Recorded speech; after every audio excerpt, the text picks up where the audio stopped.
Well, welcome back to the Happy Cynics, everybody. We're doing a little cross-generational cultural analysis. Last episode, we went through talking about music, or last two episodes, I think we did. We did two episodes on music, yeah, because there was a lot with music. We're going to focus today on film, and we're planning on doing one more. We don't want to run this in the ground, but we'll also do one more episode on television, and I think that will be interesting. And of course, I can just talk about television, but it'll be up to Isaac to start talking about Netflix and streaming availability and kind of more niche markets. Well, and there's also like YouTube is sort of a format of TV nowadays, so there's all sorts of avenues to go down there. Well, this has been a hard series of episodes because it's hard to pick what you include and what you don't include. Right. So I hope our audience knows these are not exoustive or there's stuff that was very popular, but I don't know if it really is making some kind of a cultural statement. Like I couldn't bring myself to include Dirty Dancing, for example. Well, so that comes into something that I've sort of noticed that I'm incorporating into these next two episodes is that when it comes to like really important movies that capture time periods, there are like movies that have been adopted into the zeitgeist that are like the generations that lived through it say like this movie like really captures what was going on. Yes. But then there's also like consumeristic movies that are made by corporate entities that are meant to be, they're not bad movies. They're just for entertainment, purely entertainment. They're escapist, they're entertaining, but they don't necessarily reflect. Right. Just like we were talking about with music. There's music you can dance to, and then there's music that kind of makes you feel or listen. Right. You know, so yeah, I think that's right. So here's the thing. I'm going to kind of talk about themes that come in movies because I think these themes do reflect the public's fascination or interest in understanding like some of these themes a little more. So starting in the 60s, one of the most iconic movies is Psycho. And so in my opinion, there was some little, I mean, you always had like kind of character sketches and such in older movies, but this is, in my opinion, this was the movie that really kind of focused in on some type of severe mental illness and what makes somebody tick like that. And I mean, and even the fact that there's, was it a Netflix series that went back and did Norman Bates, Bates Motel or whatever it was? That was a series not too long ago. In the 21st century, they did Bates Motel, and it was like a prequel thing. And it was supposed to be Norman Bates growing up and how his domineering mother, so the whole movie about this guy dressing up as his mother and then his mother never accepting any of the girls he brought home and that sort of thing. And then him having to kill girls that he started having feelings for. So he ends up killing Janet Leigh. So anyway, Psycho. So here's kind of the first start into, not a lot for the rest of the 60s. I don't think so. But Psycho is kind of, okay. And then there's, Hitchcock does all the drama suspense, but I don't know that those were necessarily kind of focused on mental illness. But this comes back, I think, again, like a little more strongly in the 70s.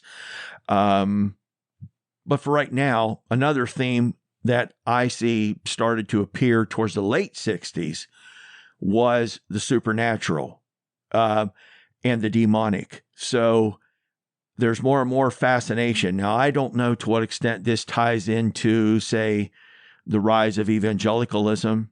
Evangelicalism was strong, but see, some of this had died down, in my opinion, like it appears, like in the 50s. Like people were going to Sunday school and church, but if you analyze, say, Christian music, popular Christian music, say from the 1950s, compare that to going into the 60s and then 70s, the the words to these songs became more and more evangelical and evangelistic.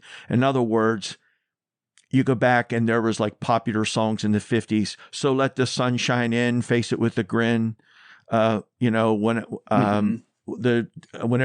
the devil, he gets mad whenever he sees me down on my knees. He beams so awful when he sees me on my knees. And then there was other songs like He's Got the Whole World in His Hands. Or even like some of the, even like Christmas, Santa Claus Coming Tonight, Santa Knows We're All God's Children, that makes everything right. It was just kind of generic religious Christian message. He can turn the tide and calm the angry sea. Let there be peace on earth and let it begin with me. For God is our Father, brothers all are we. So after World War II, I think everybody wanted to kind of do this.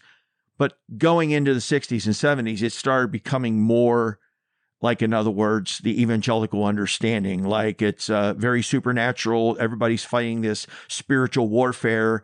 You've got to make this personal commitment to Christ. And so like even gospel music starts kind of parting between the kind of toe tapping, God answers prayer kind of stuff versus like Jesus is coming again. I'll see you in the rapture and that sort of thing, which was much more evangelically focused as opposed to more mainline denomination Christianity. Yeah. Do you think that coincides with like the rise of a Billy Graham sort of figure? Oh yeah, absolutely. I think, yes, I do think that was a factor. And then also, so you had Billy Graham, and then when Billy Graham's crusades started being televised, I think was a big thing. And I can't remember when his crusades, but I remember as a kid, like there were a lot of Billy Graham crusades that got televised on TV live, and they were even broadcast around the world. And even people around the world would like stay up in the middle of the night to watch Billy Graham, to hear Billy Graham preach, of course, with an interpreter or whatever.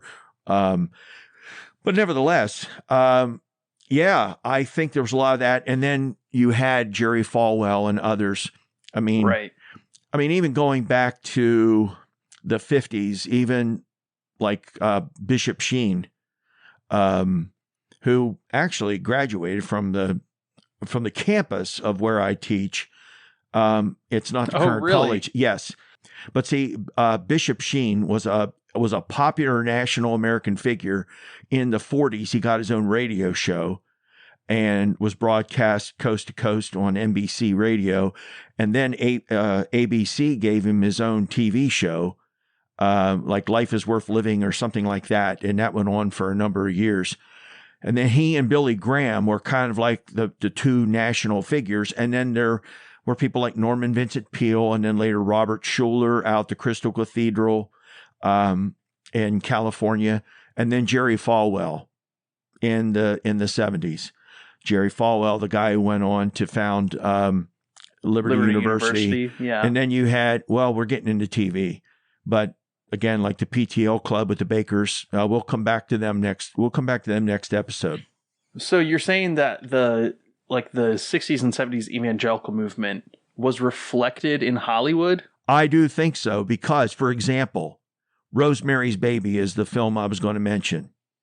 And so Rosemary's Baby, this woman's having all these problems. She's pregnant and she gives birth to a baby she thinks is stillborn, but then it's crying. It's alive. Well, then she discovers that she's given birth to the Antichrist and that it was actually Satan's son and he's going to become the Antichrist. And so like this fascination about the millennium, and we had talked about some of that before, but that, and then kind of getting ahead of myself, that kind of carries over a few years later into the early 70s with like a movie like The Exorcist. Yeah, I was going to say, was this like The Exorcist sort of stuff? Absolutely. Now, The Exorcist was based on stories that were reported to have happened, I think, in the mid to late 50s with a priest outside of Georgetown who was in the area. I don't remember if he actually was like a chaplain at the university or just in that region, in that area. But there was this case of, well, is it demonic possession or was it mental illness or whatever? Well, that was kind of the thing, and the movie was kind of pushing that. So this fascination of mental illness also kind of got juxtaposed with this fascination of the demonic and the occult. So there were both these movies coming out and truthfully, for a while, there were still a number of, let's say even, I would think even Catholic Christians. So it's not faith. It's not maybe accurate to say evangelicals, but let's say conservative Christians who still believed that a lot of mental illness was due to demonic possession. And so The Exorcist kind of was one of those that was directly aimed at that question, because supposedly the real story is that this priest went to visit this girl, and then weird things started happening. Like he claimed like a table and chair had moved across the floor, and then there's like these stories about possible bed levitation and stuff like that. Well, then people were wondering, was this just kind of, overactive imagination, or, did this really happen? So then you end up with The Exorcist, where, the Catholic Church is saying, oh, well, we don't do exorcisms anymore because we recognize that that's mental illness. But then Father Damien has to go find a guy who still does exorcism. So he finds this really old priest who still believes in the demonic. And then he comes in to do the exorcism. But of course, he has a weak heart and he's taking his nitro pills. And eventually he gets overpowered and dies of a heart attack. And so anyway, but it was still this kind of fascination with the occult. And another movie I'll throw in here, since I'm on this theme, 60s to 70s. I don't know if you've ever heard of this one, but it's a really weird movie. It's called Mephisto Waltz. I have not heard of that one. All right, this one starred Alan Alda before MASH. Oh, yeah. Uh-huh. Okay, so what it is this is a really strange movie. And there was a song, Mephisto Waltz, that was written by Franz Liszt, which is kind of creepy, and it's kind of like a demonic dance. Yeah, well, kind of Mephisto is a famous demon. Yes. So what it is this concert pianist and his daughter, who have this incestuous relationship. His health is failing, so he befriends this younger upcoming concert pianist, and they do this occult stuff and lay out like, candles and the inverted pentagram, do all this satanic stuff, so that whenever he dies, his spirit will go into Alan Alda's body. Mm-hmm. And then he can live on in Alan Alda's body and continue his life with his daughter, but as in Alan Alda's body. That's curious. So this isn't one of the movies I was going to talk about, but have you ever seen The Skeleton Key? No. It's a 2000s thriller. I don't know if I would call it horror. Okay. It probably meets the criteria of horror for like the 60s, right, but not for the 2000s. And that has a very similar plot. Yeah. And it actually is a good sort of reflection of some of the differences between the generations of movies, because in The Skeleton Key, the two who perform this ritual are actually like hoodoo shamans and stuff like that. In New Orleans, down in this like bayou, and they transferred their spirits. Major spoilers for this movie. But they transferred their spirits into the two white kids of the plantation that they served as domestic servants on. Yeah. The night that they get lynched at a party. Oh. So it's the same plot, but it has all of this like racial connotation to it. Uh-huh. Right. Oh, that's interesting. And, since I'm tracing this theme, let me just go. I'll just go a little forward. Let's put it this way. After the 70s, I think the demonic stuff kind of dies out in film, and then it's replaced more and more with deeper character sketches of like mental illness. Mm-hmm. So like, for example, I think in the early 70s, A Clockwork Orange is really, really big. I was wondering when Kubrick would come up. Oh, yes. So it's like, and I mean, there's other things too, like with theater and such, but, Clockwork Orange, and what makes somebody like that really tick. And then, there was even like, One Flew Over the Cuckoo's Nest. And the Jack Nicholson, like there's also this interest in how we're treating people that have been institutionalized. And so there's more and more interest in understanding what's going on. So here's kind of the implications, and you can see the progression of thought. So we have mental illness. You kind of like, well, acknowledge it. Some people just have a loose screw. But then you have some people that say, well, that's due to demonic activity. And other people say, well, no, it is due to mental illness. But we don't know what to do about it. So we just basically lock these people up and keep them drugged.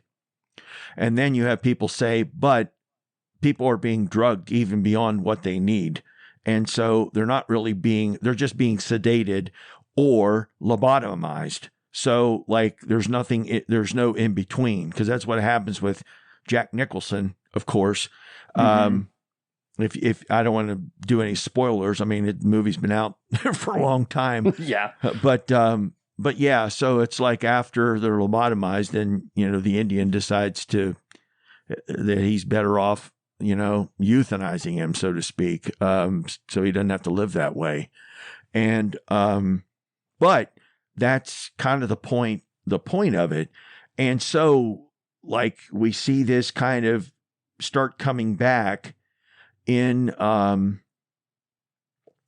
let's say here, American Psycho with Christian Bale, in the 80s. Yeah, that's on my list. Is it? Okay. Yeah. So that, Blue Velvet was another one about, somebody who's kind of psychotic. But then there's also the good side of trying to understand what goes on with some of these. So Rain Man, which is about autism. So people are getting more and more interested in trying to understand mental illness instead of just kind of putting people in like broad categories and just like, well, we don't know how to deal with them, so we just kind of disable them or lock them up or something because we just have to control them then. And so we're at least seeing some kind of a movement towards helping people deal with their problems. But let me say, and I'll withhold my comments till you go through yours, but that's my first theme. Okay. Do you want to carry that theme through your? Well, that is a strong theme for a lot of the movies that I'm going to talk about. Go ahead. Yeah. So one of the things that I've sort of been thinking about while you're talking is and this might be a movie that was adopted by my generation, but is definitely from, I'm pretty sure is the 80s, but A Nightmare on Elm Street. Oh, yeah. Right. Which is about a monster born of cover-ups by the middle-class suburban families of this neighborhood. Right. And that sort of connects because this monster only appears in the dreams of teenagers. Right. And so it sort of is a good analogy for like mental health issues in young people being sort of a product of the society they're brought up in. Yes. But when it comes to that theme of mental health, that and keep your fingernails trimmed. Yeah. I'm sorry. Go ahead. There's actually like a huge amount of mental health as a theme in the 90s, 2000s, and 2010s. So you have movies like What's Eating Gilbert Grape, which is, I think it's a classic. It's a all-time great movie. It's Johnny Depp and what's his name? Why can't I remember his name? It's he's in Titanic. Leonardo DiCaprio. Oh yeah. Okay. So it's Johnny Depp and Leonardo DiCaprio, and it's about, I don't know if you've ever seen it, but I've seen bits and pieces. I need to watch Yeah. it all the way through. so it's about this like lower class family living in a Midwestern town, and the younger brother of Gilbert Grape, who's the main character, has some sort of mental disability. Yeah. And he's played by Leonardo DiCaprio. And it's not really an exploration of anything. It's just a depiction of what life is like Yes. for the lower class and their mental health issues and the way the town treats them, both good and bad. And it's also a good depiction of the decay of Midwestern, like Rust Belt cities, Mm-hmm. Mm-hmm. because almost everybody in the town is in some way underemployed, Yes. Yes. which also becomes sort of a major theme for my era of movies, is the depiction of small town life in the Midwest. Oh, So also in the 90s, you have like Edward Scissorhands, right. which is another sort of analogy for somebody who's different. Yes. It has some sort of disability or mental Right. health issue, Right. falling in love with a middle class teenage girl. Yes. Um, And And then moving- that theme kind of reminds me of the earlier film with Cher, Mask, yeah, where Mhm. where her son, has this very like deformed face. Yeah. Go ahead. So I think the best example from my era of this is in the early 2000s, but Donnie Darko Yes. is about somebody who has some form of like, it's not clear, but maybe schizophrenia, Right. some sort of psychosis. Mm-hmm. And he keeps seeing this rabbit character Mm. in the mirror and in his dreams and around town. And Right. it has actual depictions of him going to therapy to try to deal with this and some of the violent tendencies that his psychosis brings up in him. Very dark movie, but is not portraying the like mental illness as the source of evil, Mm-hmm. even though there are like dark violent tendencies towards it. Yes. I could talk about this for a long time. I mean, we had Joker come out Yes. not too long ago. I think that brings us up to like, Yes. that's the good touchstone for like this theme today. Right. Joker is basically humanizing the Joker character from the Batman franchise. Even I'm thinking of the movie Monster with she played the woman who like killed a couple of husbands or was killing men. I'm trying to remember. Fiddlesticks. Sort of a classic femme fatale. Yeah, I'll look this up because I should be remembering this. Yeah, go ahead. But you go ahead. Yeah, well, I don't know if there's like much more. I mean, we could talk about American Psycho, which is somebody who thinks that they're psychotic, is a very successful businessman, which is where the first like one of the themes for my era is portraying the lifestyles of the rich as like sort of horrifying. Yes. Oh, yeah. Charlize Theron and Christina Ricci. But she plays it's a depiction of a woman who really had killed a bunch of men. And like what makes her tick. So anyway, go ahead. It was 2003. Yeah, the last one I think that I would mention for this would be a movie like Boyhood. I don't know if you saw Boyhood. No, I'm not familiar with that one. Boyhood's a very interesting movie. It is one actor followed throughout his actual childhood. Oh, Now he's acting in the movie. It's a scripted movie, right. but they use one actor throughout this movie of a boy growing up. It's a coming of age story, but it also is a depiction of some of the mental health issues and the issues of a decaying middle class and growing up in that through the 2000s and 2010s. Yeah, that's very interesting. Okay, so let's just go ahead. Since you mentioned the Midwest cities or Midwest towns, okay, so that's another thing that starts I think, appearing more and more. There's more, there's like a closer look at like what city life, urban life is like. Okay. And then even kind of like starting to understand different ethnic and racial groups inside cities. Mm-hmm. So you have, of course, the big one, West Side Story.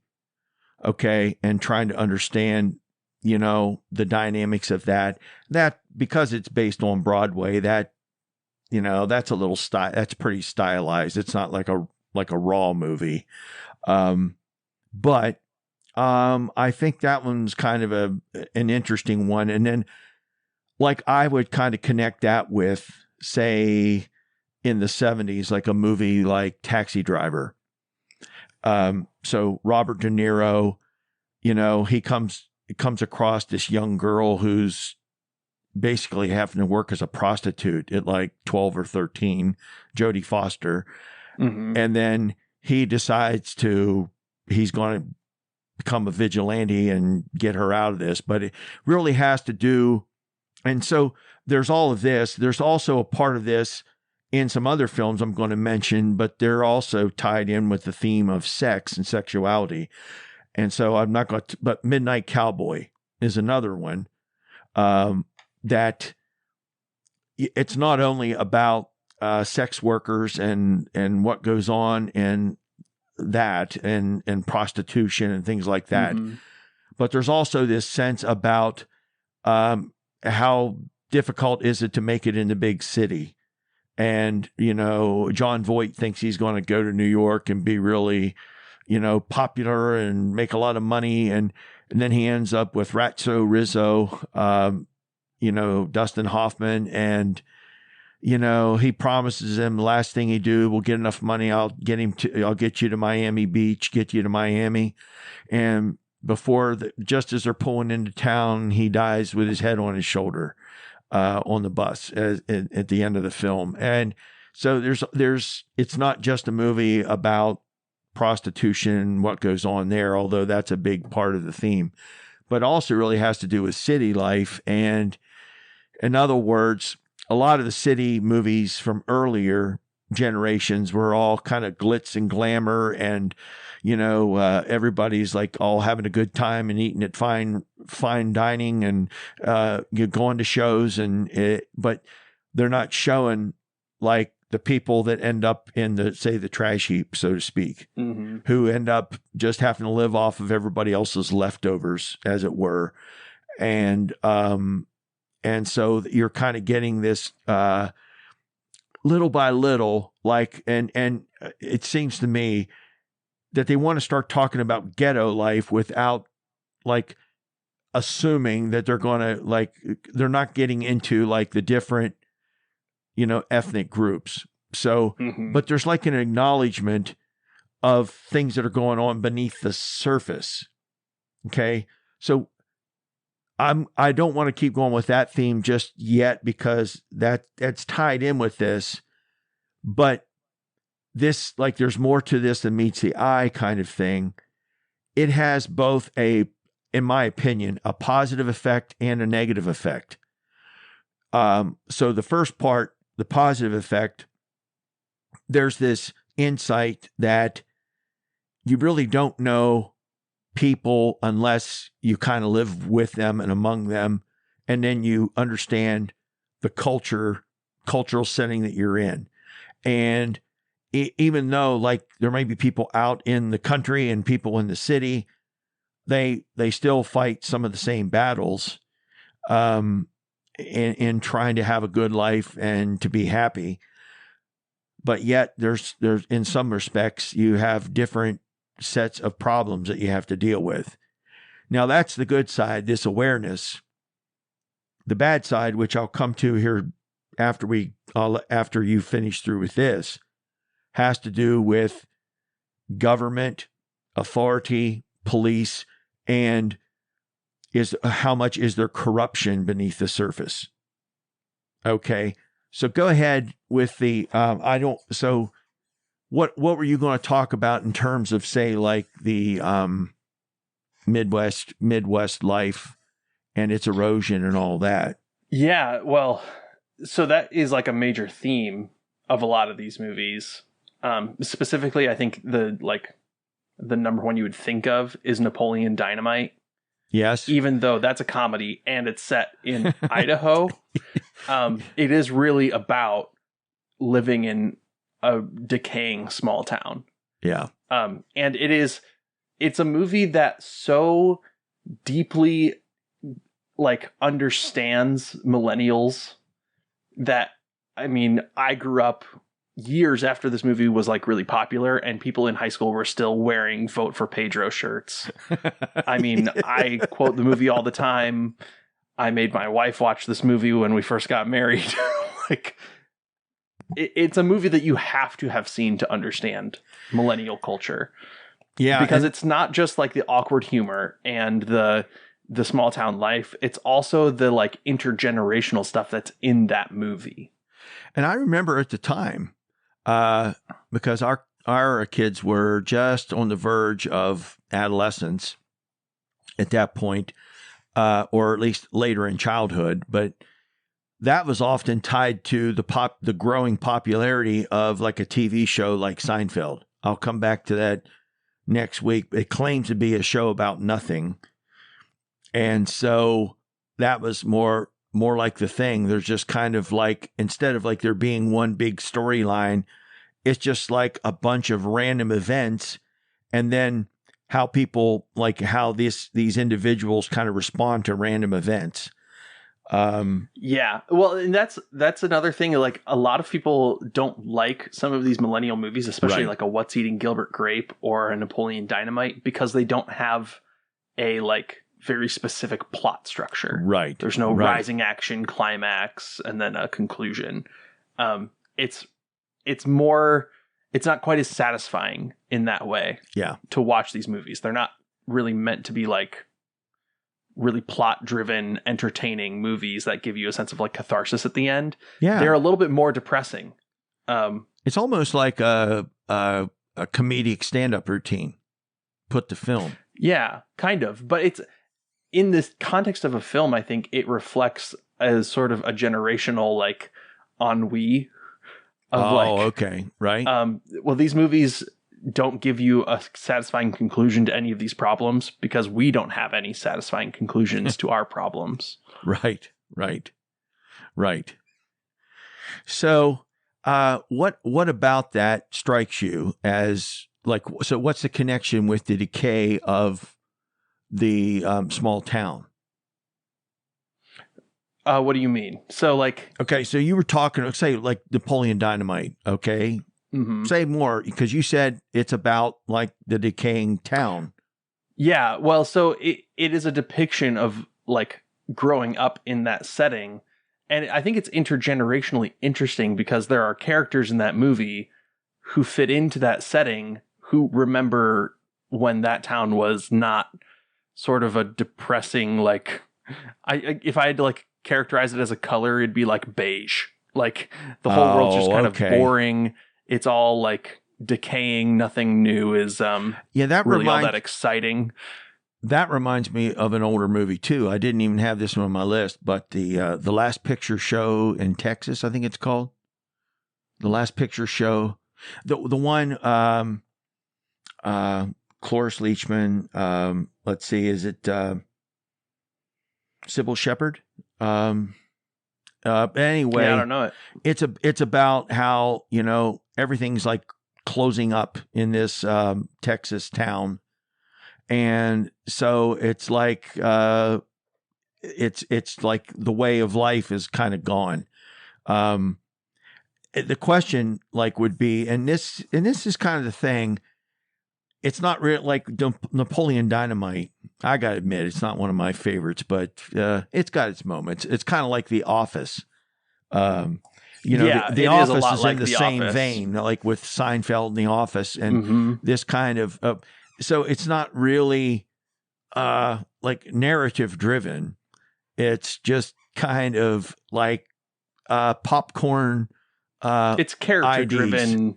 Yes, it's like it's explorations of different characters Yes. that happen Yes. to resonate with a lot of like common people that you would really meet in real life. So like in Napoleon Dynamite, Uncle Rico is this sort of like boomer dude who, you know, was a high school football star trying to relive his glory days. Right. And actually lives in this brown van that he drives around everywhere. But it's in that character is a contrast to the Yeah. experience of Napoleon, Yes. right? Who's going through this like awkward teenage thing. There is no like glory days Right. for the right. Napoleon Dynamite generation. Well, that's the thing. So I would say, like, these kind of films, it's as much about what I would call social disintegration. And now I would say it's not, I mean, I think at the time they considered it social disintegration, but on the other side of it, it really is kind of like there's been a reintegration, but a reintegration around other themes using like the internet and like social media.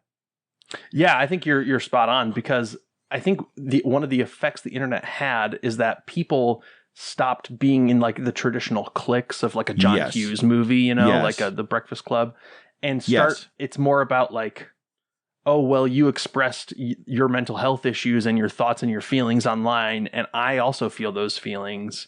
And so that is the new clique, right? Yeah, and there's even elements, I think there's even elements of that in The Breakfast Club, because as they kind of get to Yes. know each other, they're starting to become more sympathetic past the stereotypes. So it's kind of like a commentary on, okay, so this is a thing. The good side is, again, people become aware of, okay, instead of just putting people in these broad categories, how about if we get to know people more individually? Well, that is a wonderful thing. But then what people don't realize is that results in the disillusion of these traditional groups where people would have their social interactions. So there aren't as many bowling teams anymore or bowling leagues. Mm-hmm. I mean, I remember as a little kid, that was a big thing. I mean, for a lot of men and even women, they would even have these, you know, mixed teams and stuff. But that was one of the ways you socialized. You joined a bowling league, and then or bowling league or something else like that. But then you have that being broken up, and then people have reintegrated along different lines now. And the internet has really helped people to so your network is not geographic anymore. Right. It's more like, what sort of minority group do you belong to? Yes. Right. Yes. Do you have mental health issues? Are you LGBTQ? Are you, there's all these like little like oppressed minority groups that are more of the social cohesion, I think, today. Yes. Okay. So, and I think that part of what we get from the Republican base, the Trump supporting Republican base, are the people that are pushing back now against that. Because it's come to the point where, here's the thing. It's like, so the Democratic Party has to appeal to a group of people who all have particular singular interests in certain topics. I'm not saying that people on the Trump side don't, but it's not really that everybody that supports Trump is supporting him because they're pro-life or because they're anti-immigration or whatever else, however you want to label it. And again, I think this is kind of interesting. Trump is now pushing back against some of this and trying to be more populist, which I find interesting, and we could talk about that another time. But I kind of think, so here's the thing. The people that lost their bowling teams and things like that when they were younger, now they're looking for people that they can band together with, but they're not going to find them just in their local neighborhood, okay, or at their local church or whatever. Now, but even like some of the church groups, like they're still getting that. And so the people Mhm. that are still going to the churches, I think, to a certain extent, still want some of that, where younger generations, it seems, aren't as interested in that. Well, And and go ahead.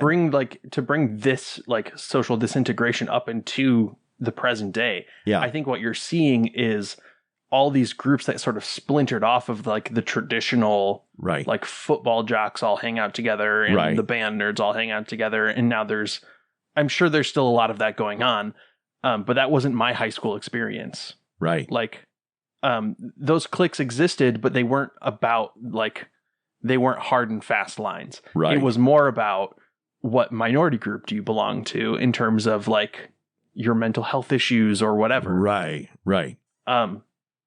And I think what you're seeing now is that a lot of these new splinter groups are starting to understand like intersectionality a little bit more. Mm-hmm.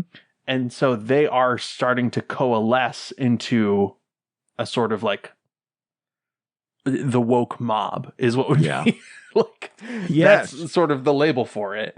Well, yeah. I mean, to a certain extent, I think some people determine, like they're using the term woke, it's like the political curse word, to basically describe people that are like tolerant of most any position.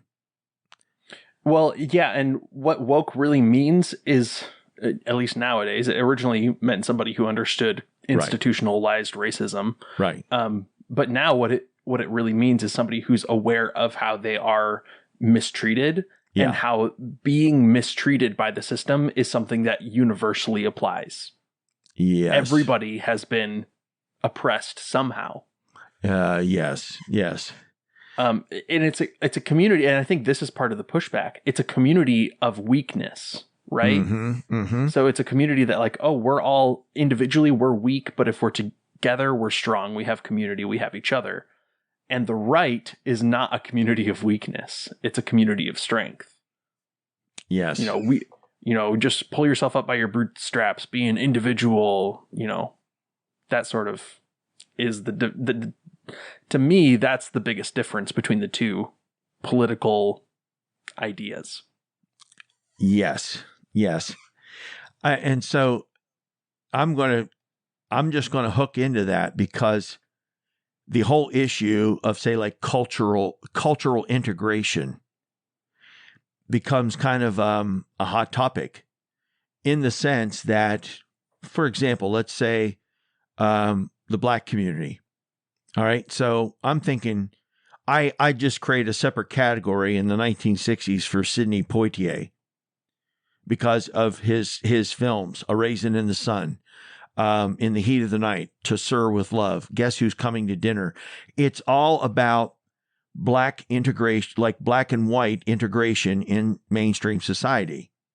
Well, then once you have people that want that integration, and you have people that are pushing back. And I actually think Guess Who's Coming to Dinner is kind of poignant, because that's the only one of those that I know. Okay. Well, it's telling, because, I think the father's supposed to be some kind of professor and like a liberal thinker and all this stuff. But then like when it comes home in his own family, it's like, well, maybe he's not as liberal as he thought he was. Like, it's really kind of even pushing at liberals, because this is a theme that kind of comes up also a few times, and we'll maybe get to this next week, but like in All in the Family, between like discussions between Lionel Jefferson and Mike Stivic, Meathead, on it's one thing to talk about liberal, like in other words, being accepting of everybody in theory, but how's it affecting your personal life? And this thing is, it's one thing to say, oh yes, we need to open our hearts and ourselves to the Black community, et cetera, et cetera. But there's a difference in welcoming a Black man into your family. And that's where the rubber meets the road. And that's why I really enjoyed this movie when I watched it. And it really makes you think about that. That same kind of theme also came up in the movie Love Story in the early 70s. And there that and Brian's song, which was just about, Brian Piccolo dying of cancer, but those were the ones that were tear jerkers that everybody cried at the end. Like, even if you watched it at home on TV, even the men were crying, because it was somebody dying of cancer. But in Love Story, Ryan O'Neal is the son of this blue-blooded family, Harvard guy, but he falls in love with a girl who goes to, I think, Wellesley College, up there. I think that's where Hillary Clinton graduated from, if I'm not mistaken. I may be wrong about that. But nevertheless, the thing is, she's not from money. And so his family never really accepts her. And so there's this idea of even, it's pushing at this kind of arrogance of not accepting other people, as though, our subculture is superior. And even does having more money make me superior to somebody who has less money? And I just think that was a really interesting look at that. So there's this, the integration. Yeah, there was in my time period, I've actually never seen this movie, but and what is it called? It's about a real story about a black football player is adopted by a rich white family. Oh, The Blind Side. Yeah, The Blind Side. Yeah. That's sort of another exploration of that, although recontextualized nowadays by the lawsuit. Yeah, I joked and said it should have been called The Blindsided. Yeah, really. But also, like, if we're talking like more pop comedies, Mr. Deeds, Adam Sandler. Have you seen that one? No, I haven't. That's a great movie. That's the best Adam Sandler movie there is, in my opinion. Oh, better than Happy Gilmore. It is hilarious and is about somebody from a small town in like New Hampshire. Okay. Who inherits like $12 billion right from an uncle they didn't know they had. And it's a remake of an older movie, but in like the Adam Sandler style. Okay. Really, really funny. It has a great love story in it and is about that exploration of like rich and poor dynamics. Yeah.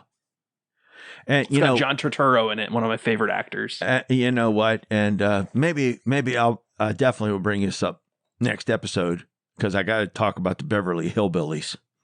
But it's a comedy, but it really is. It does say some things along the way. So anyway, let me unless there was more you wanted to say about that theme, but there's two other themes I was really interested in exploring.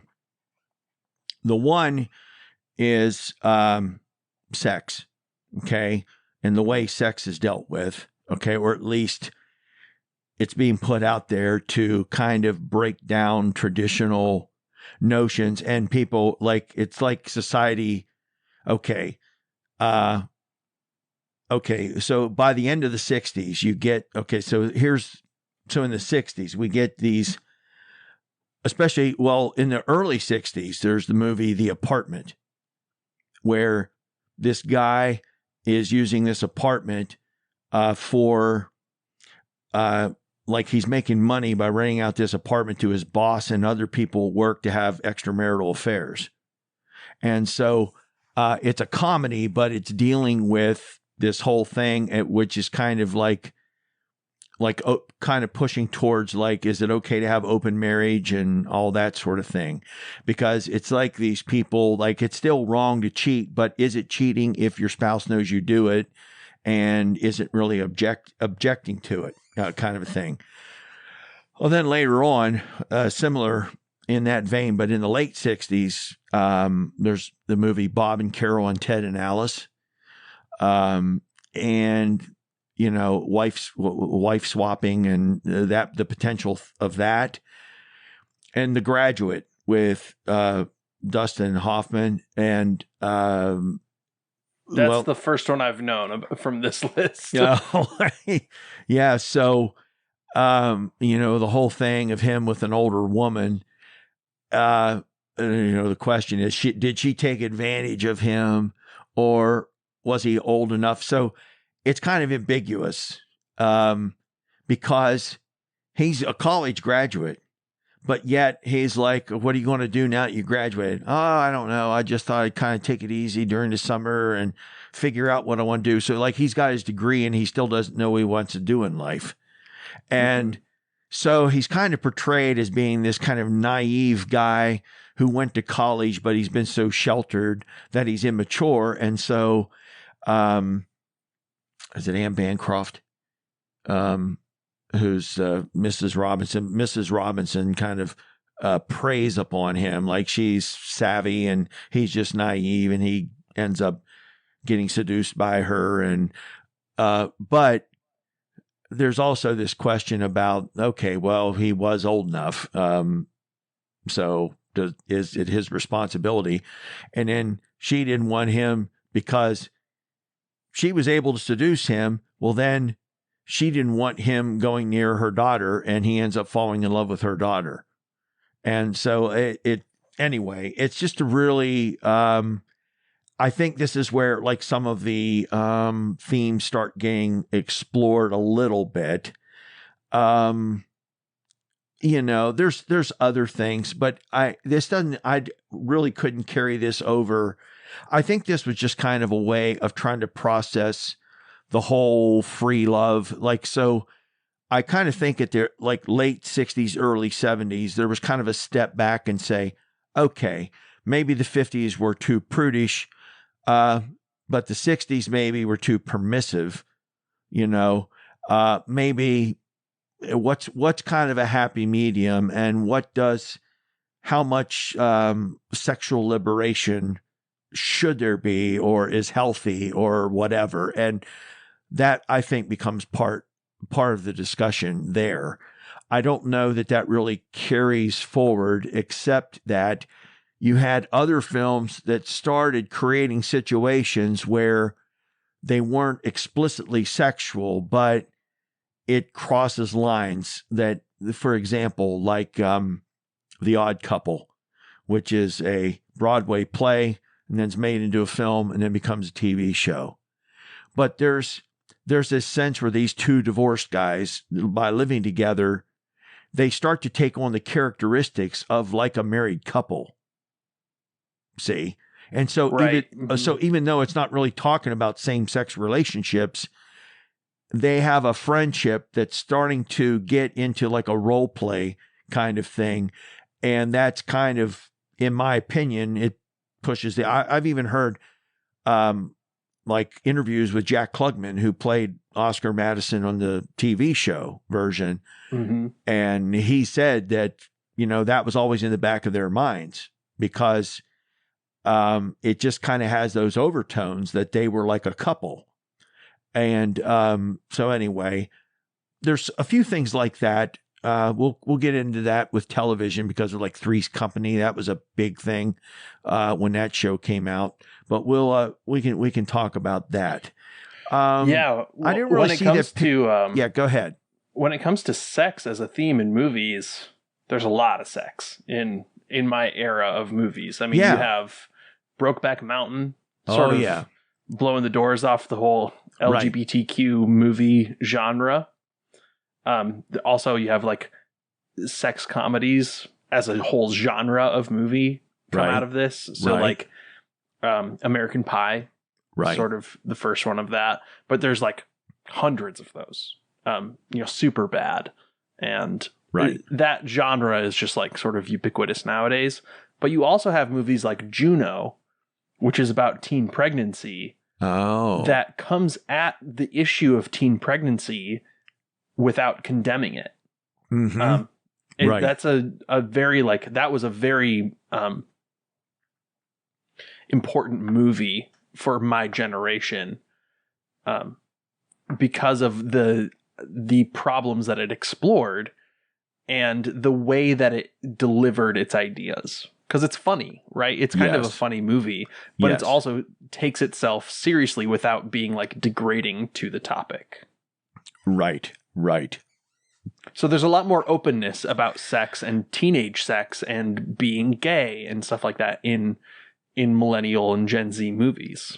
Yeah, and I think that really came about because by the end of the 60s, the next generation coming up, so like some baby boomers and then later Gen X, there was kind of I won't say repression, but there weren't really films that dealt directly with the issue of sex for probably a good 20 years or so before you started seeing those kind of movies come out where sexual relationships starts being explored.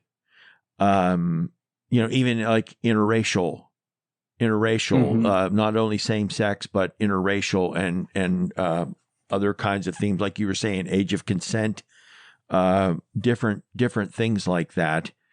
I don't. So I think there is a certain generation in there that kind of got weary of hearing all the emphasis on free sex and all that and kind of cringes at that. And still, because honestly, I'm convinced that 90% of the cultural divide in this country is over LGBTQ. And the reason I say that is because there have been pro-life people ever since Roe v. Wade, but it never rose to the levels. There was two things that happened, because I'm not going to hesitate to say it. I think the election of Obama brought out some latent racism as well, especially because Obama did not get up and he tried to avoid the being of I don't know the guy personally, but it seemed to me that he was trying to avoid intentionally of being accused of having a Uncle Tom persona. Like, in other words, that he's like humble and he's just thankful. But see, a confident, outspoken black man, I just personally know a lot of white people that interpret that as arrogant. And yet, if a white man had said the same things, I don't think they would have interpreted it that way. It's just the same kind of thing that we've had, like, there's studies about this, like even like with women, like in like leadership, they would do these studies where if a man in a leadership position were to do certain things or say certain things, he'd be interpreted as being a good leader and having strong qualities. But if a woman said the same thing, she's nagging or she's right. Yeah. She's hysterical. Yes. She's irrational. She's too demanding or whatever. So it's like all given a negative. And I think between LGBTQ and the Obama presidency, and then we have the whole police thing with Black Lives Matter. And so to me, it's these two issues, and it's interesting. Isn't it interesting? And maybe, I don't think this was as big of one now, but it's funny that we have almost the same three big issues that were issues in the 60s. So, sex, race, and the military. And we got the same things right now, although it does feel like time is a flat circle. Yes. So once you you get movies from our generation that are explicitly about these issues. So like before the George Floyd stuff happened, there was the movie The Hate U Give, which was all about the Black Lives Matter movement. And you also had things like, what was that movie?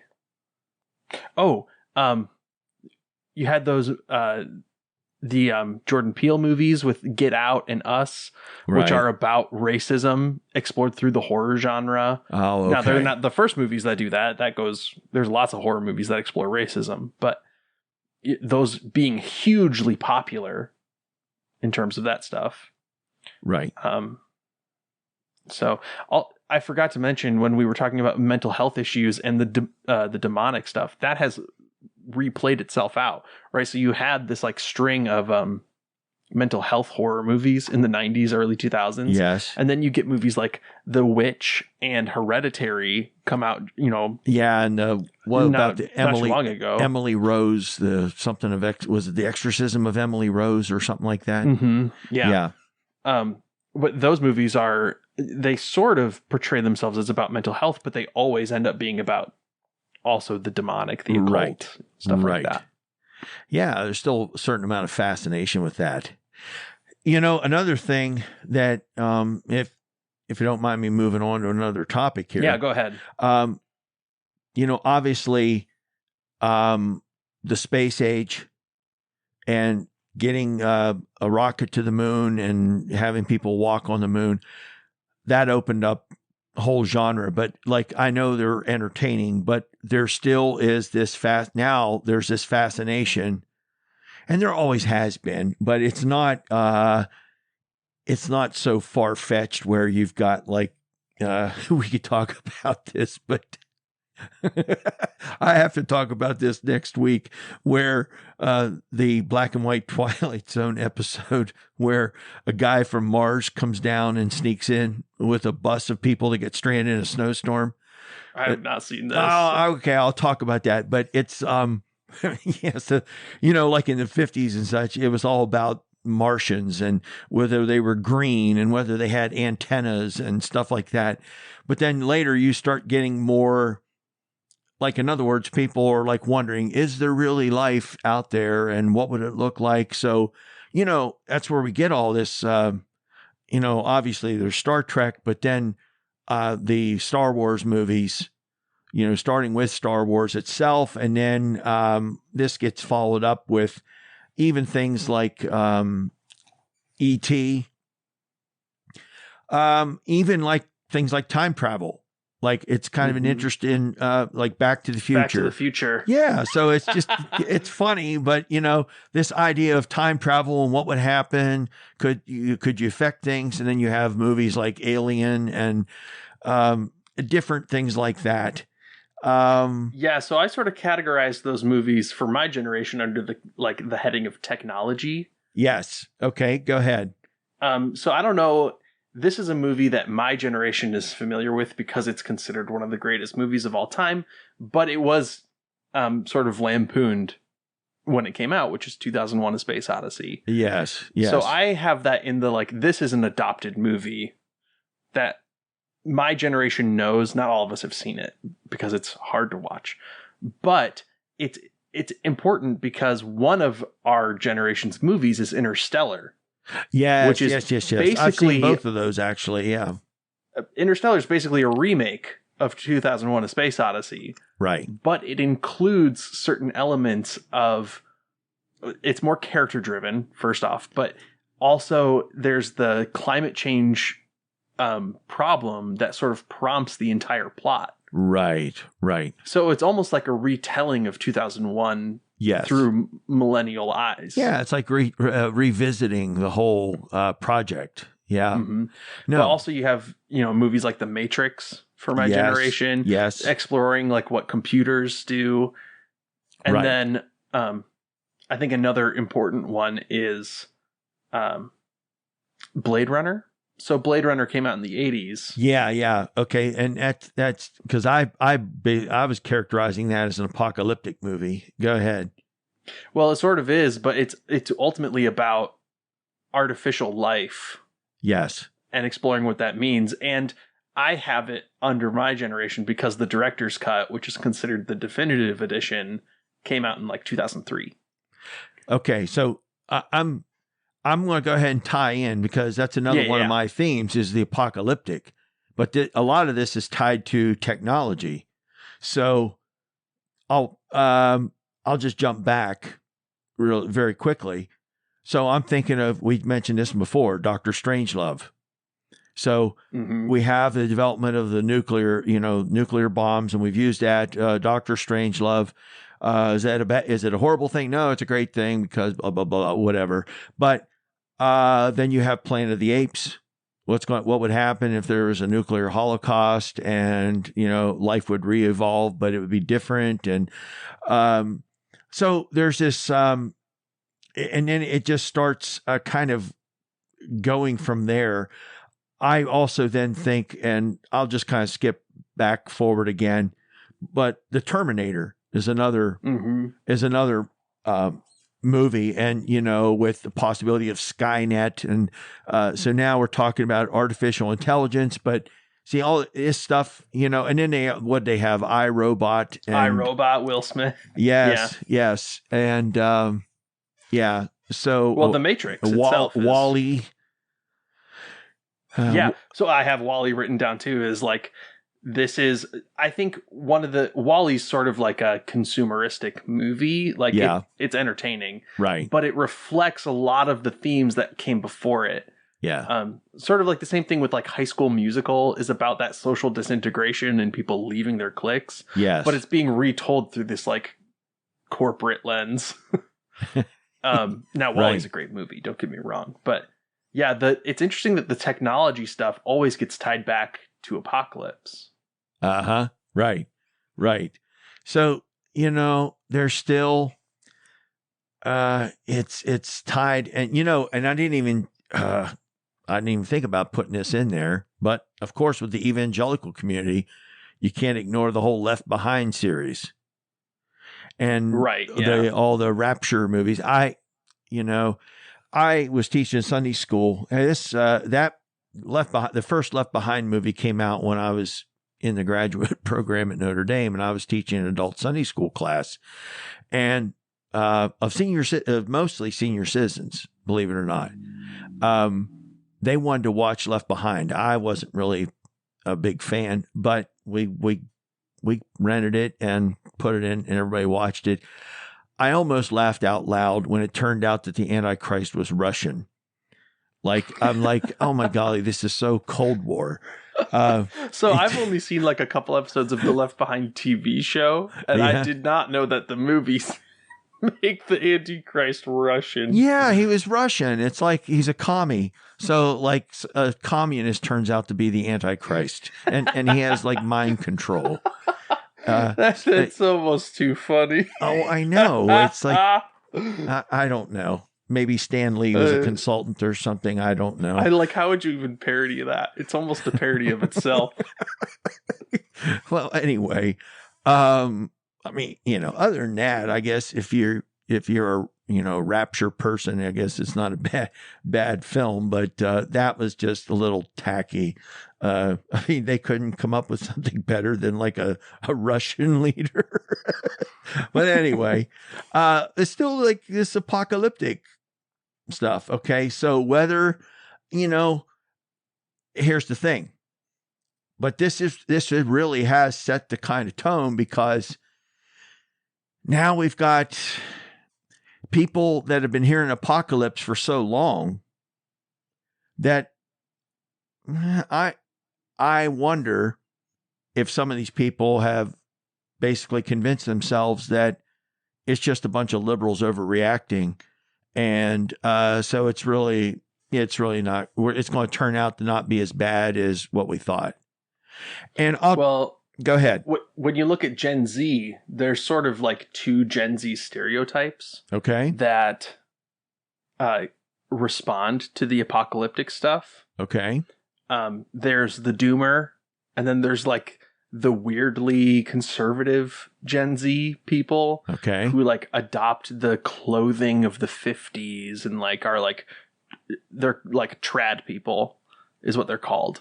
They're traditionalists. Okay. So why? What's the rationale for that? I'm not sure. I think that part of the rationale is like reacting against Gen Z stereotypes that Gen Z is all a bunch of like head in the clouds liberals. Oh, I see.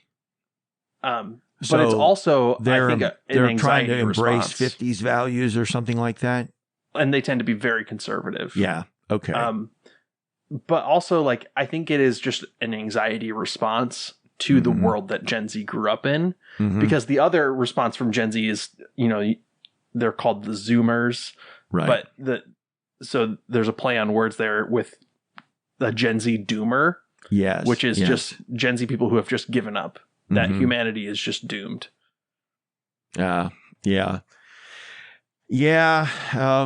It's, I mean, it's interesting. You can see this kind of unfold in like the popular media.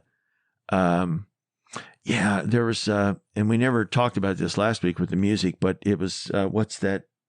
There was that one song in the year, what was that, in the year 2626, or I can't remember what that, but it basically was like, okay, what's it going to be like, you know, hundreds of years in the future, you know, and you get that kind of with the sci-fi stuff as well. So, well, there's one last theme that I want to trace through, and then whatever other things you want to talk about.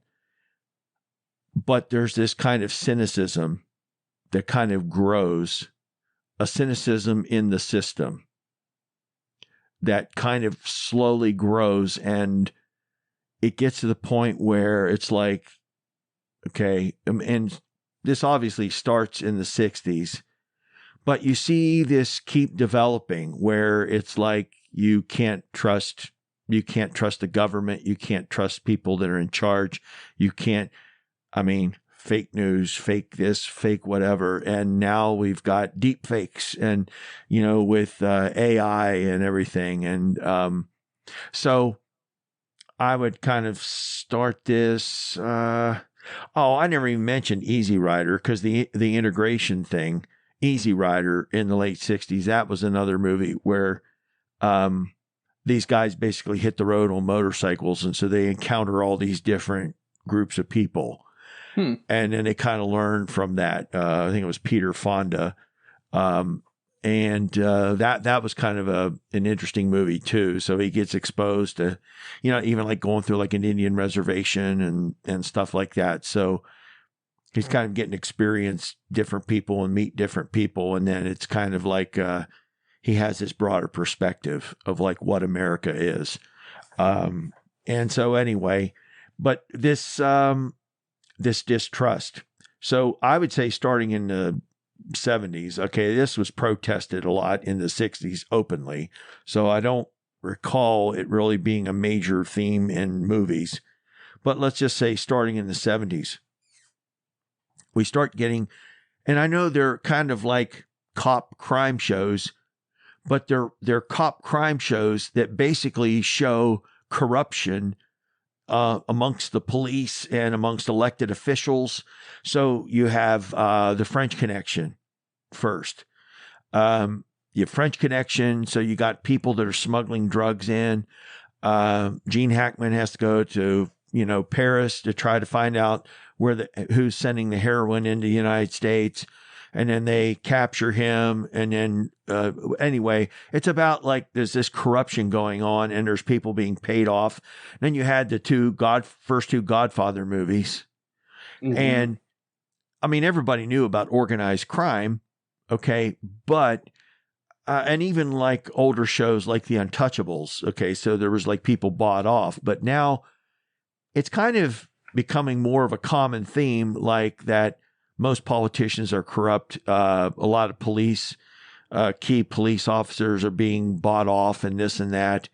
You later have Chinatown, another movie with the same kind of theme. And carrying that into the 80s, you have Once Upon a Time in America. Again, going back to organized crime and this kind of corruption that goes on. Scarface. Die Hard. Now you have like terrorists that are infiltrating society. Wall Street, the corruption that goes on there. Charlie Sheen. And so it's just kind of building up to where you don't know who you can trust. You don't know who's on the take.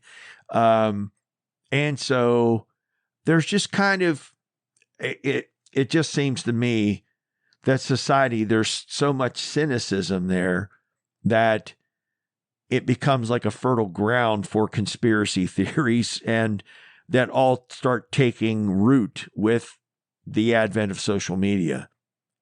And so everybody had these fears about, how do you know who the honest politicians are, or who the honest police officers are, or which police officers are, beat like using brutality when they're not on camera or whatever. Mm-hmm. Okay. Well, yeah, in my generation, you have sort of the rise of documentaries. Right. As a popular genre of film that people go see and talk about with their friends. Yes. So like yes. Nat Geo put out a, and not to hit on the LA race riots again, but Nat Geo put out LA 92, which is a really well-produced documentary about the LA race riots and these cops who were caught on camera, right, using brutality, but in like excessive force movies. Yes. Yeah, excessive force. They beat a man half to death. Yeah. And that's in the documentary. Like, you can just watch it. Right. Well, that's what happened. See, that's what happened with the Reginald. Well, there was Reginald Denny, but the Rodney King. Yeah, it's Rodney King that you watch in LA 92. Yeah, and that was like, I know that there was like some, there was film coverage like from television on like some of the race riots in the 60s. And then, they go in and bring the fire trucks in and turn the hose on protesters and stuff. But yeah, go ahead. I didn't mean to interrupt you there. So these documentaries there's also conspiracy theory documentaries. There are whole documentaries about if 9/11 was an inside job, Yes. There's like all this craziness. And then you get up into like more recent, we just watched a documentary not too long ago called Seaspiracy. Yes. Which is about how the fishing industry works. And that those types of documentaries are on everything. Yes. So, but in like fictional movies, you have stuff like, Pulp Fiction has some of that like governmental corruption in it with the rigging of a boxing match and yes. Some of the things that go on in that movie. I love that movie, but it's not like, it's so out there. That's a weird movie. Yeah. The Truman Show is another one about like, yes, the whole world is rigged to be a show about this guy. Right. Obviously The Matrix is also kind of about that. Yes. So it's definitely around in the zeitgeist of my time as well. And what else would there be? The Dark Knight, even like the Christopher Nolan Batman movies. Commissioner Gordon has a line about how you can't trust the Gotham Police Department. Oh, yeah. And that's why Commissioner Gordon's the only one that Batman works with. Yeah, and I'm trying to remember, I think Batman was created comic book, Bob Kane, if I'm not mistaken. I wouldn't know. I think it's Bob Kane, but I'm trying to remember. I mean, that was definitely organized crime era. Yeah, well, the Batman starts in the 30s. The first Batman. Yeah. In the Depression. So there's a sense where, like, of hopelessness that people are looking for some kind of vigilante superhero or somebody to come to their rescue. Well, yeah, superhero movies are an interesting, like, sort of capsule of this sort of mindset, because superhero movies in the 90s are sort of campy and ridiculous. Yeah. And as you watch, like, if you trace the progression of trends through that genre, it just gets darker and darker and darker until you hit like the Marvel era, where the finale of the Marvel like thing with Right.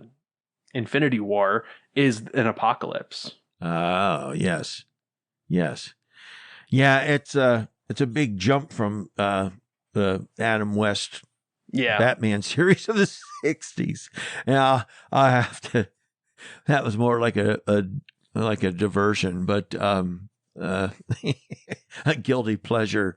Well, and now you have like anti-hero movies with like a Deadpool is like a Yes. comedic anti-hero, but even the Batman with Robert Pattinson, Yes. he's like an anti-hero throughout that whole movie. He's not like some shining, Right.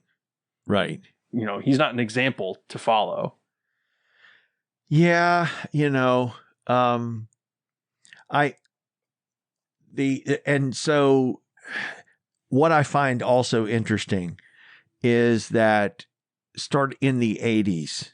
Okay, so from the Vietnam protests going into the 70s, like there was a number of the hippie protesters that like felt that those that went and served in the Army, Marines, or whatever during Vietnam, that they had somehow betrayed, like under patriotism, they were betraying their human values because of some of the terrible things that it was supposedly reported that the soldiers were commanded to do or ordered to do. Well, yes, and they like did the too. My Lai incident. Yeah, the My Lai massacre. Yeah. So there was a lot of anti-military sentiment that was still kind of dragging on a little bit in the 70s.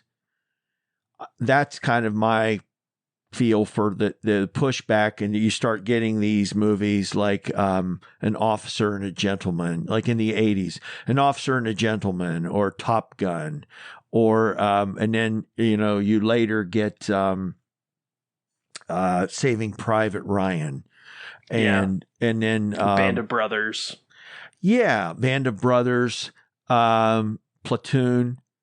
Now you had like movies like The Deer Hunter, which were still more kind of like carryover commentary of the Vietnam era, and they basically took average young men out of this like steel town or whatever in Pennsylvania and turned them into killers. And you get some of that also in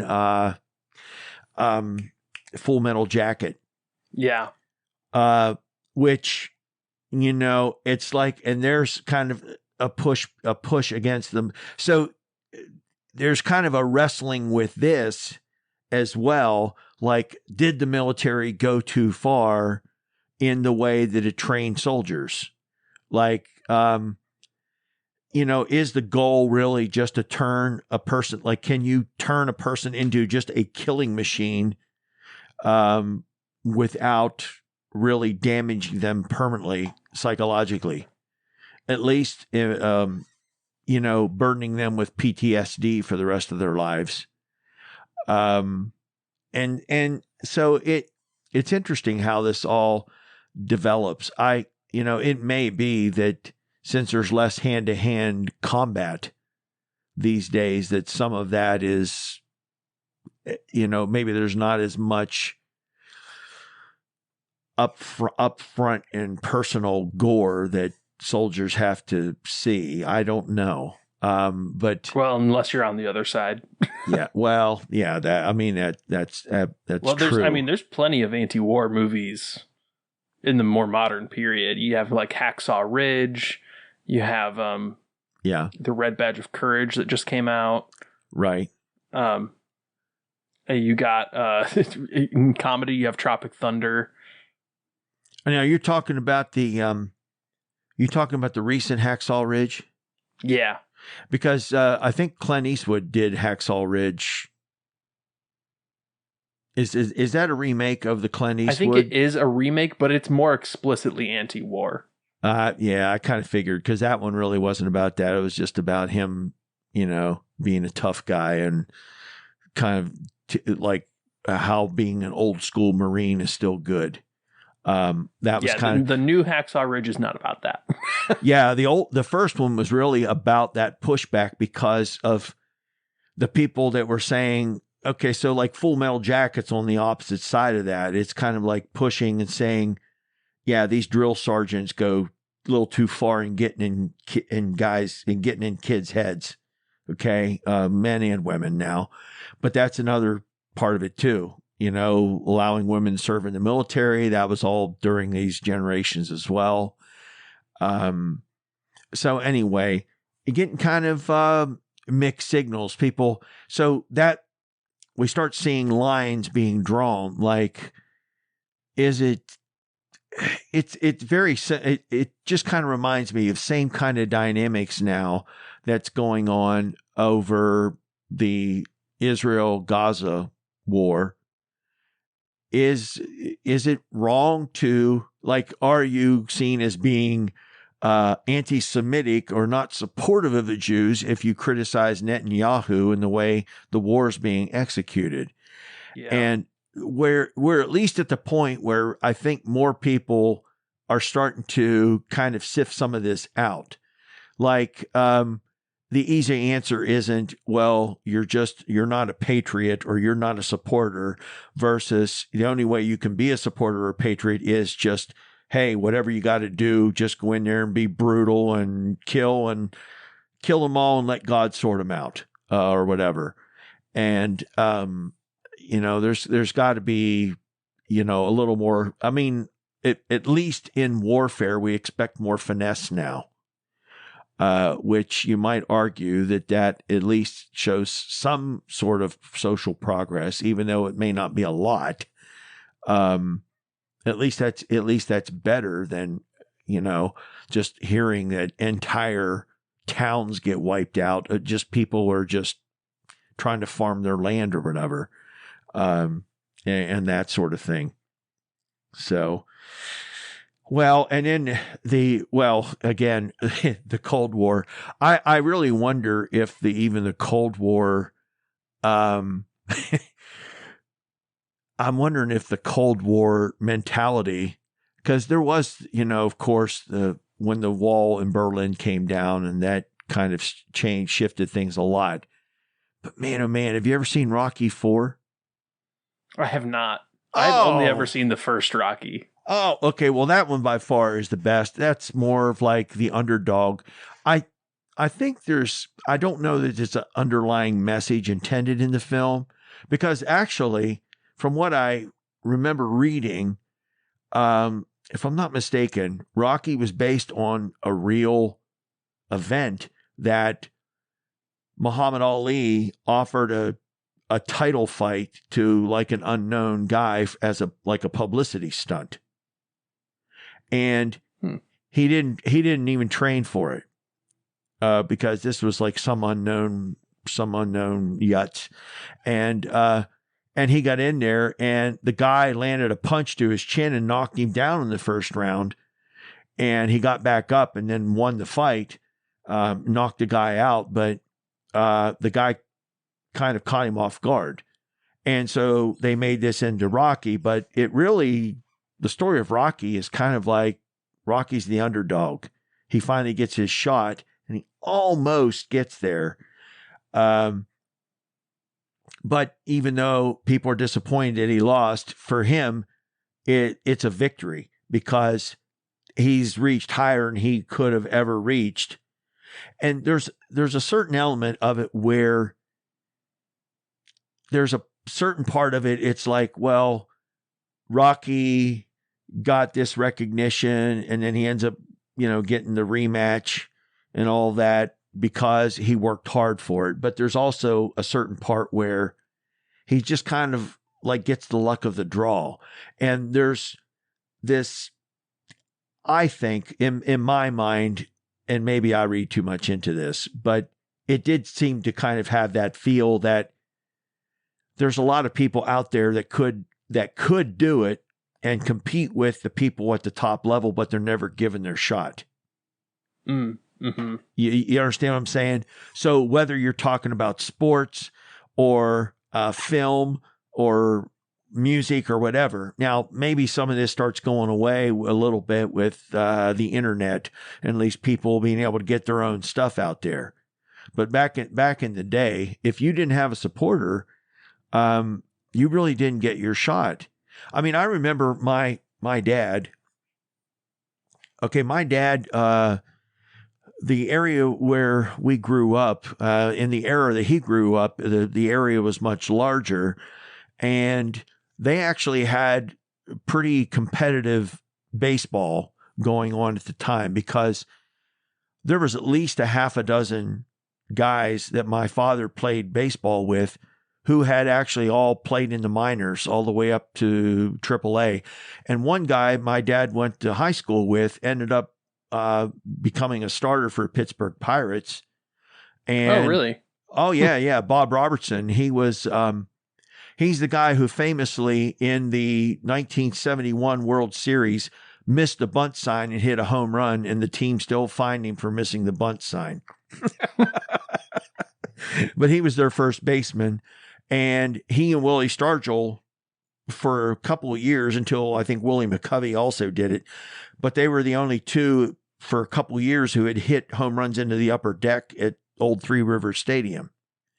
But he graduated from the local high school that I went to. But my dad says, and he got his shot to be able to get into the Pirates because there was a local lawyer who was pushing for him and had connections and got the right people to look at him and give him his shot and move him up. And some of these other guys that my dad played with, he believes they were pretty much on the same level, but they never got their shot, and they never got above like single A or double A ball. Well, yeah, I mean, you have a background in music, so talent is cheap. Yes. There's a lot of very talented people who don't have the network. Right.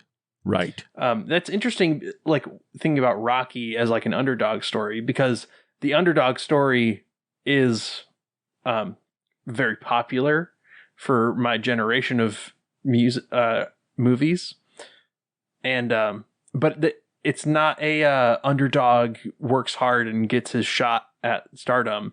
It's like I would like to think of like the Sam Raimi Spider-Man movies, where Peter Parker starts off as this like super nerd until he gets bit by a spider and suddenly he's super strong and he can beat up Flash Gordon and stuff like that.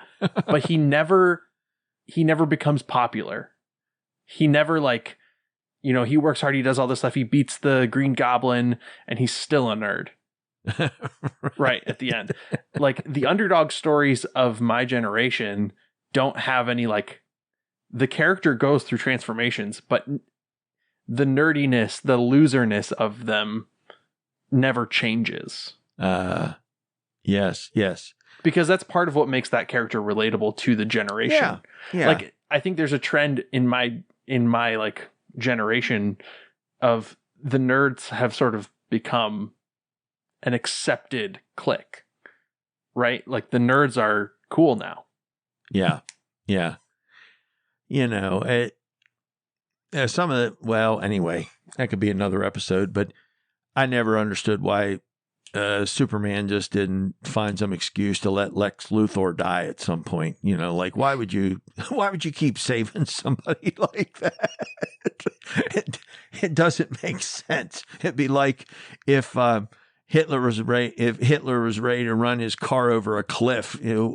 Why wouldn't you just let him do it? Yeah. I mean, anyway. Because you're Superman and you have to take the moral high ground. Yes. Morality is black and white. Yeah, but it makes you wonder, like, okay, absolute power corrupts absolutely. So it's like, if somebody really did have that much power, I mean, it's interesting. The newer DC movies, Lex Luthor's whole argument is that Superman should be forced to give up his powers because nobody should have that amount of power. Oh, yeah. That's what makes Lex Luthor evil.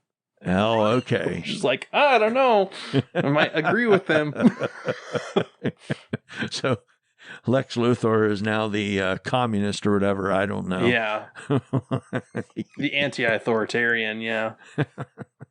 That's pretty good. I think I covered pretty much. I think I covered my whole list now with that.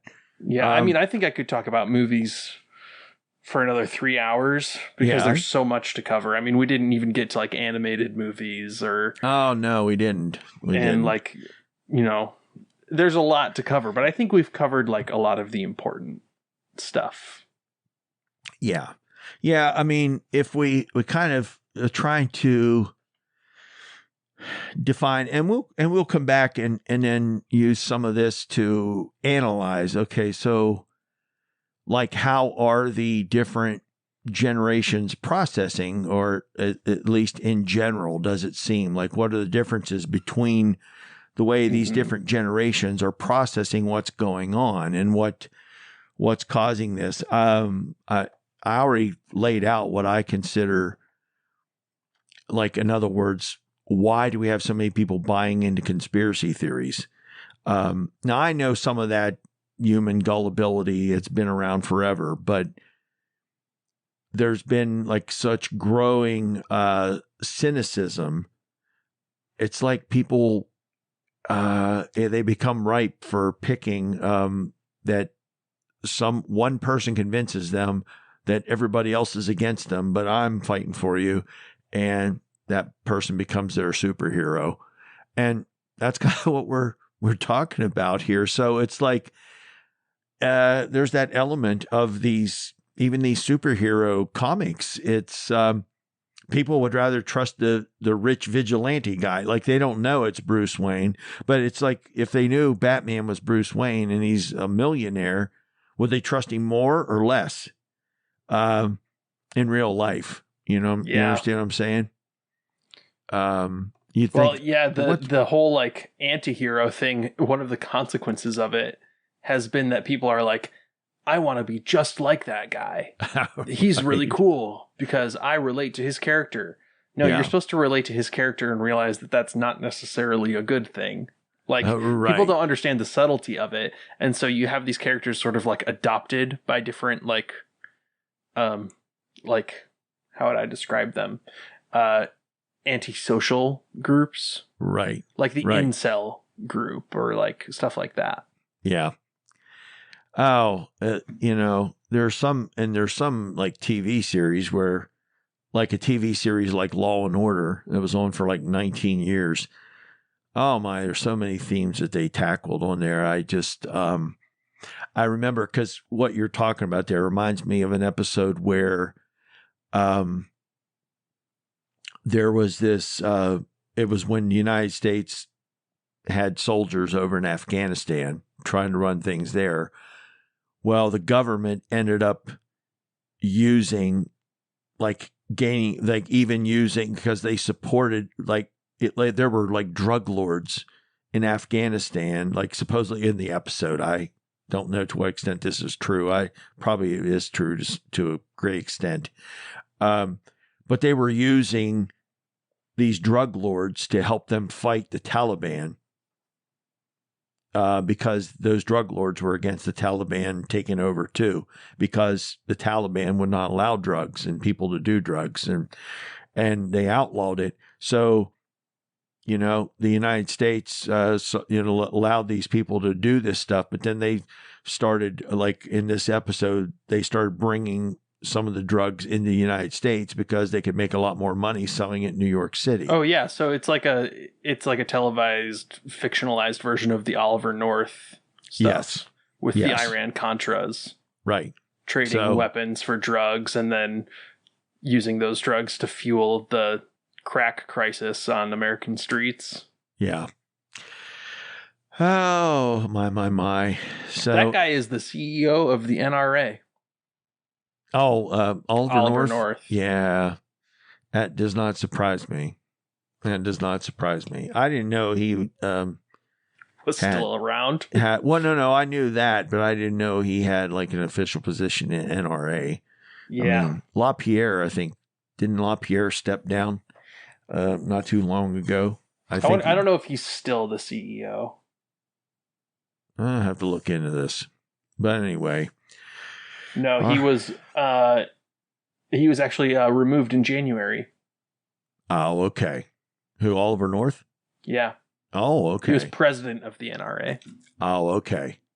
Oh, well, okay. The president is more like a celebrity figure because Charlton Heston was president for a number of years.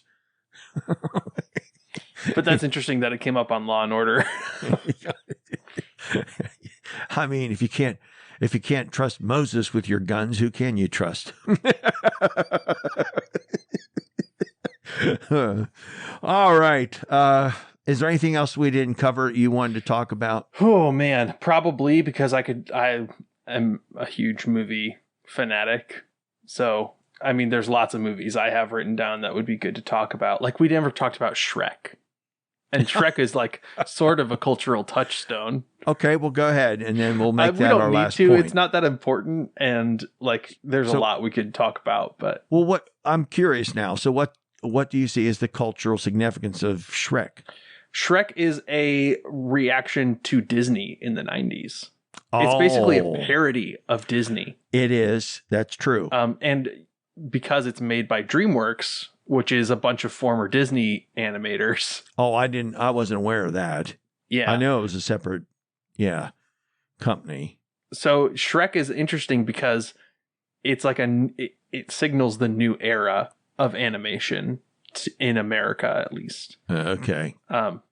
Which Disney had to react to. Like Disney movies sort of took on a little bit of a grittier sort of tone after Shrek, because Shrek was, fart jokes and so it's interesting from a like I grew up with those movies, so well, the raunchiness even slipped into the kids' movies. Oh my. Yeah. Well, we went from Lion King to like but even Monsters Inc., even which is Lion like a little King bit even Lion King had that line about, he says, when I was a young warthog, and like, and then he stops him before he can say the word farted, Pumbaa, not in front of the kids. Yeah. Well, then in Shrek, you have Donkey describing Shrek's fart as a fire and brimstone. Yeah. I guess it was appropriate to have Eddie Murphy voicing that character. He's pretty funny. And Michael Myers. Oh, yes. Yeah, good stuff. All right. Well, why don't we hang it up on that? Is that okay? And then we can. Yeah, I mean, there's plenty to talk about. We might come back to the movies. We'll sprinkle some of that back in. But yeah. All right. We will call it quits for today. And ladies and gentlemen, we hope you've enjoyed this, and we hope you have a great day. And maybe even just think about this, drop us a line about what you consider to be a culturally important movie, and we could give that a little talk. So feel free to reach out to us at thehappycynics@gmail.com. We've enjoyed our time here today, and if the world doesn't end beforehand, we will see you again very soon. Take care, and God bless.